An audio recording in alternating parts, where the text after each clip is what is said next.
Sa Bacolod City, pagnanakaw ng isang lalaki ng mga swimwear pati na ng underwear na hulikam. Ito ang tinutukan ni Adrian Prietos ng GMA Regional TV 1 Western Visayas Exclusive.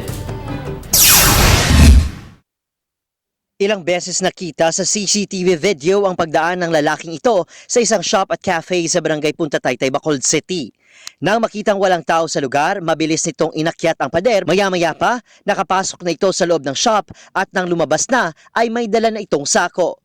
Pumunta pala ito sa mga nakadisplay na tindang shorts, swimsuit at pati mga bra, nakabibili lang online ng may-ari. Mas mayo, magaan ng daliksyon ng bata to kay base mas damo pag mabiktima yung iban. Ayon kay Rally, abala sila noong araw na yon sa libing ng kanilang tiyuhin. Posible umanong nalaman ito ng kawatan at nakakita ng pagkakataon na pasukin ang shop. May pandemic subong pero ibutang sa nila lugar ang hilay mo anlo daw ang mga sinanto blang san 10 oras amo na abing imo onab san din nga balay pang saka nila. Kasalukuyang tinututukan na ng barangay at pulisya ang insidente. Posible umanong residente lang din sa lugar ang suspect.